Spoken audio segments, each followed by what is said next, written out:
This video is sponsored by Getting Caught Up because this is going out in June, so help me.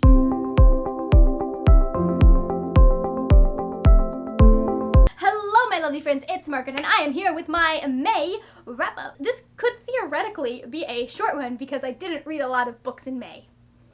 Slightly disappointing. But then again, who is surprised? I had like a 17 and a 14 book reading month back to back, so like my brain is tired. Like I said, I read 5 books in May. Of those 5 books, I read 3 mystery books, 1 fantasy, and 1 graphic novel. I had 4 5-star books and 1 3-star book. And then I read 4 hard copy books and 1 audiobook. Yeah. But that did come to 1,951 pages or 390 pages per book. That per book is a little high because of this bad boy.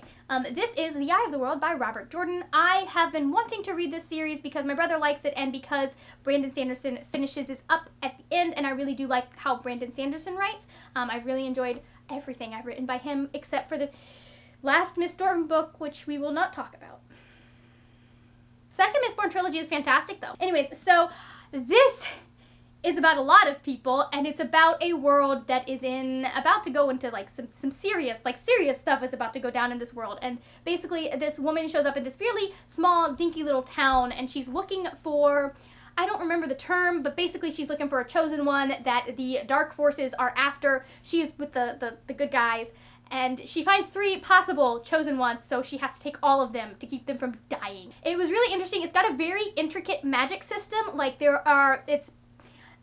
a male part and a female like half of the magic system, and right now in this world, the male half is tainted and there's problems with it, and so any guy that tries to access magic kind of ends up going crazy and destroying the world. And then there's the Aes Sedai, which is what she is a part of, and they're trying to like keep darkness from coming back into the world because it's very like there's a good force and a dark force. If you're into that thing, this is very, very much like that, like Lord of the Rings kind of. There's a Sauron, and they're trying to keep Sauron from coming back. One of the things that really impressed me about this was the fact that it was written in 1990, and yet he has 3 pretty well fleshed out female characters, and one of them is a point of view character. There's a very popular fantasy series that had a whole bunch of books. I won't name names, but I'm pretty sure it was started and published after this, and I know he tries to make the female character very empowered, but like thinking back on it, was she really empowered? I don't know, but like I was really impressed by the fact that like he didn't rely on a lot of the tropes that I was expecting him to rely on. Now, I will say the prologue does not give you great hope for how the female characters are going to be treated, but then when you get into the book and you start meeting them, they are all interesting characters. They are all characters who have their own, they have their own goals, and they have their own motivations, and so it's not like you've got these 3 women who are solely doing what they're doing because of the main male character. Now, obviously, the main character is going to be the one that everyone else's plot revolves around, so there is a little bit of that, but it's better than some books I've read written in the 2000s and the 2010s. So I was just really impressed by the fact that his female characters had such great representation. I really liked the world that he was building. I liked how he had a whole lot of mythology, and I liked the fact that he doesn't do what some people will do when they're writing high fantasy or they're writing sci-fi, which is they'll like introduce something and then you get that whole history of the thing, and you don't ever like necessarily need anything. You never need that history. Like I felt like everything we learned was necessary for the plot. Like it enhanced the plot. It wasn't there just for him to like go on about the fact that this is how swords are made. I am still annoyed by that, and I'm going to continue mentioning it until I am no longer annoyed by it, but that's probably not happening anytime soon because it's been more than a decade. If you're interested in checking this out, I would definitely check it out. I don't know how it goes in further books, but I really did enjoy this book. It lost me there a little bit towards the end, but I don't think that was the book's fault because I was listening to it. I knew I should be engaged and interested in what was happening at the time, and I just wasn't engaged or interested in any books at the time. I just didn't want to listen to an audiobook. And so unfortunately this did suffer. There was a huge, like, I should have finished this in April, but I didn't finish this till May because there's just a huge gap in when I was like, I just don't want to listen to an audiobook right now. And then it was a little bit confusing coming back because I'd forgotten some of the stuff. It is a honker. It's gonna take you a while to get through though. So just keep that in mind. Y'all, I lied. I listened to 3 audiobooks. I don't know why I thought that I read these 2 as hard copy books, but I definitely listened to them. So we're gonna just pretend like I didn't say any of that about being an audiobook slump, because the only reason I read books basically was because of audiobooks in May. Continuing on with the rest of the audiobooks that I listened to, I'm going to talk about both of these at the same time because they are part of a series, and that is The Case for Jamie and A Question of Holmes. Both of these are by Brittany Cavallaro. I'm going to hold the purple one up because it's my favorite color. And I don't want to hold 2 books up. Now that I remember that these are audiobooks and that I listen to them as such, I remember why it took me so long to finish Eye of the World, because I got to a point where I just wanted to finish this dang series. A Question of Holmes came in, and I was like, I just want to finish the series. But it's not on my Owl's TBR, so I couldn't. I'm not normally a mood reader. Normally I can be like, I'm going to read this book, and I read it. But sometimes a mood does hit me, and then it just kind of just wipes away all of my other reading plans. And that's what happened here. These are the 3rd and 4th book in the series. I absolutely adore them. I really like, I like their dynamic so much, okay? Like, the first book starts out with Charlotte Holmes and Jamie Watson at a boarding school in Connecticut. I don't know where it is. I just know that it is called Sherringford. This series kind of follows them. They don't hit it off the greatest, and then a murder happens, and they have to work together so that they can clear their names, because they are both like really strong suspects for this murder. And so I just adore it. I love their dynamic. I thought that it was so just like the way that Brittany Cavallaro has worked in, now granted I've never read the original source material, but the way she has worked in what I know about Sherlock Holmes, just, it was so fun and so delightful, and I loved it. I really did. There are some bombs that are dropped. No, wait, that's in the next book. Never mind. Anyways, this was such a fun read. I think my favorite of the series is probably A Question of Holmes, but that typically is the case. Usually with series, the last book is my favorite. That's just the way it works. Because you've built, like she just builds to this great conclusion, and I like it. This got a 5-star. Question of Holmes got 5 stars. I might not have read a lot this month, but I had a good reading month. I do really highly recommend the audiobook for these because they are fantastic. I loved the narrators for both points of view that you get in this series. I know a lot of people are a little bit weirded out by the fact that Charlotte narrates the final book, but I liked it. I liked being able to be inside of Charlotte's head, and so I really enjoyed how she kind of led you up to that. So, and I also like the symmetry of how the narration works. I like the fact how Study in Charlotte, which was the first book, was mostly Jamie narrating. And then I like how you kind of have a mix of the two for the next 2 books, and then A Question of Holmes is mostly Charlotte. There's a nice symmetry in that really, it just appeals to me. I only read 1 graphic novel in May, and that was Ouran High School Host Club Volume 6. I don't remember what happened in this volume at all. I have a vague idea of what happens in this series, but like most of my memories really kind of revolve around the main pair. And I don't think there are any like really good moments between them in this one, or I would remember it, wouldn't I? This is just such a great, fun series. It is definitely dated. It's definitely written in 2002. You can tell by the jokes. But I do like what it does to explore gender dynamics and kind of explore what it means to be female. You know, in most societies, but like in her society, there's a very definite idea of what a female looks like and how a female should behave and how that works. And Haruhi doesn't, like, she doesn't feel the need to conform to that. And she's very confident in the fact that she doesn't need to conform to that. And I really, as someone who was a little bit of a tomboyish girl growing up that wasn't, I'm still not very prissy. Like, I like dressing up, but like 90% of the time you're going to catch me in a t-shirt and jeans because it's what's comfortable and it's what's easy and it doesn't take me a lot of the time in the morning so I can sleep in. She's always really resonated with me because I like being able to dress up, but I don't feel the need to on a regular basis. I just really appreciate Haruhi as a character. I really appreciate the fact that it also kind of challenges what it means to be male.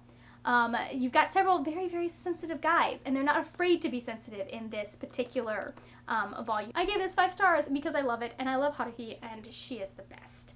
I also love Tamaki because he is an idiot with a heart of gold, and so he's trying, guys, okay? He's trying. We are down to the last book I read in May, and the only hard copy novel that I read, which is fine. It's fine. I didn't really have plans in May. I just knew I wanted to read this series, and this was the first book in the series. The book is The Butterfly Garden by Dot Hutchison. Now, if you don't know, Dot is a friend of mine. I've known her since college. She moved across the country, so I don't get to go see her anymore. But I love her, and I miss her, and her books are freaking amazing. She writes such creepy stuff in such a pretty way. And it's really weird, okay? It's just weird. And I'm not one that usually likes sad books. I need a little bit of happiness at the end of the book. But she can write some pretty tragic stuff and still have me into it. I don't understand this. Part of it, I'm sure, is because I love her to pieces. The last book of the series came out in May on the 21st, or is it? I think it was the 21st. I'm 90% sure it was the 21st. It came out in May, and so I was like, you know what, it's been a while since I read the first book, and I really just want to reread the entire series, maybe try and figure out which book is my favorite. I think it's the second book. I think, having reread this, I think it's the second book. But this book, let me tell you, the first time I read this book, I sat down about this far in, and I was like, you know what, I'm gonna read a couple of chapters while I eat my lunch or whatever, because I was supposed to be going out to write. And so I was like, I'm gonna sit down and I'm gonna read a few chapters, get somewhere in Dot's book, and then I am going to go and work on my own book. And so I sat down and I read for a little bit, and I was like, all right, I need to go to Starbucks and I need to work. And so I sat down in Starbucks and I was like, okay, but this is really bothering me. So I didn't even pull my computer out. I pulled this book out and I sat in Starbucks for like 3 hours and finished this book. Totally derailed my day, and I don't regret a thing, because the ending of this book is so there are two books that I can think of that have almost brought me to tears, and this is one of them. The series follows an FBI investigative team. I don't remember the actual term for it, but basically they are a special unit that works with children. In this particular book, they are coming in at the end of this event, and you don't know what the event is at the beginning.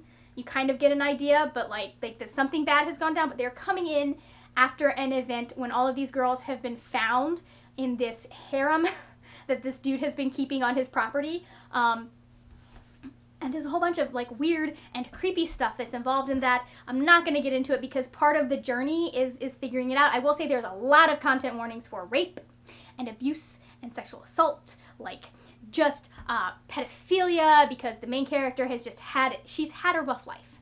And so she talks about a lot of things that have happened to her or almost happened to her, and they are there's just a lot in here that is, you need to be in a good place to read it, or in a place where you can handle that kind of stuff, because I can imagine that it would be very triggering for some people. They come in at the end of where they've found these girls and pulled them out, and they're trying to figure out what has happened, how did they get there, and it's the lead agent on the team, Vic, and he is interviewing one of the girls that they have brought out of this butterfly garden. Basically, you're starting at the end and trying to figure out how you got there, and I love that about it. I will say it is 10 times creepier when you know the plot, and so you're not caught up in what happened, what's the next thing she's gonna tell us, what's the next, there is just, it's so, I knew it was messed up the first time I read it, and it was so much more messed up the second time, because I knew what happened in general, and so I would just be reading and I'd be like, oh yeah, this is awful, oh, I forgot this had happened, but it's told in such an interesting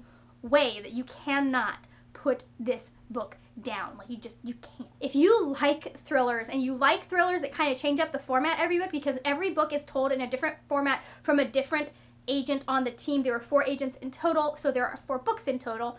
This is Vic's book, and he is the main lead agent, and I love him, and no one should hurt him. I haven't read the last book yet. We might have issues if anything happens to them. I'm just saying. I highly recommend it. Margaret from the future here, because I forgot about one book that I finished in June. I read this while I was on my way to New York for BookCon. If you're interested in how that went, I have a video. I have a video over here if you're interested in how that went. But I read it on the plane and finished it the day I got in New York City. And so for some reason, once I got on that plane to go to BookCon, in my mind, it was automatically June. But I do want to talk about this book because I don't talk about it enough, and I love it, and I keep like, and that book is Dealing with Dragons by Patricia C. Reed. I gave this 5 stars. I read this as a hard copy book, so I actually got 2 hard copy books instead of just 1. So I might have to read this first sentence because it's like such a fantastic first sentence. In the land of Linderall, where philosophers were highly respectable and the number 5 was fashionable. The climate was unremarkable. The knights kept their armor brightly polished mainly for show. It had been centuries since a dragon had come east.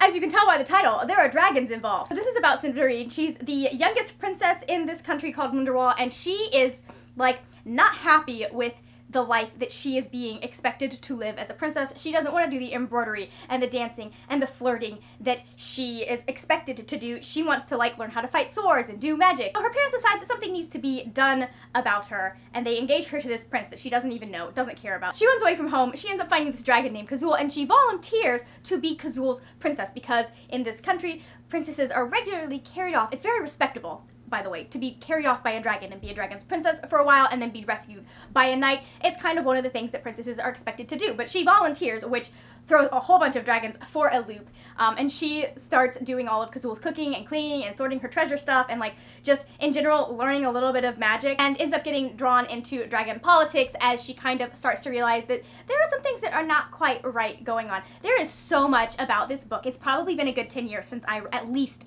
10 years since I read this book, and there's so much that I'd forgotten. I remembered that she didn't want to get married and that's why she ran away, but I had forgotten that it wasn't just that she didn't want to get married, it was that she was just unhappy with the life that she was being expected to live, that she thought it was very confining and cloying and, you know, in general, all of that stuff. And I'd forgotten all of that because as a kid, the only thing I got was like, she didn't want to get married, so she ran away, which, you know, made sense to me. She didn't want to marry this dumb prince because he was an idiot. I love this book. It is so smart and funny and a lot more, for something that was written in 1990, it still holds incredibly well. Like, it still reads incredibly well. It's not something that you pick up and you're like, oh, this is kind of dated. You can tell by some of like the stuff that people talk about. It actually has held up really well in the last 29 years. So I love it. I really highly recommend it. If you have any children whatsoever, you should have them read this because they will absolutely adore it. It's just such a fun and quirky and fancy book, but it talks about such interesting things. It talks about gender roles and how to figure out what you want to do with your life. So anyways, 5 out of 5 stars. You definitely should read it. And now I will give you back to past Margaret so that she can wrap us up. Okay, so that is what I read in May. Not as many books as I would have liked, but you know what? Sometimes you just kind of have to take a break and take your time with stuff. Thank you so much for watching. Let me know in the comments down below what you read in May. Have you read any of these? Do I have any other fellow collectors, series fans out there who want to not spoil the last book for me because you're probably far ahead of where I am considering my reading slump? If you enjoyed this video, please give it a thumbs up. Also, hit that subscribe button. I make videos 2 to 3 times a week about books and writing, and I would love to see your lovely face here on a regular basis. If you want more of me, you can find me on Instagram and Twitter. Those are both at the word nerd with a 3 in nerd instead of the E. That is it for now, my friends. Happy reading, and I will see you later when we will talk about more wordy, nerdy things. Bye! This is going to be an interesting video to edit. This video is sponsored by my nose itching. I can't believe I forgot these were on it. I'm just like, why did I think I read these as hard copy? Why did I think? I don't know.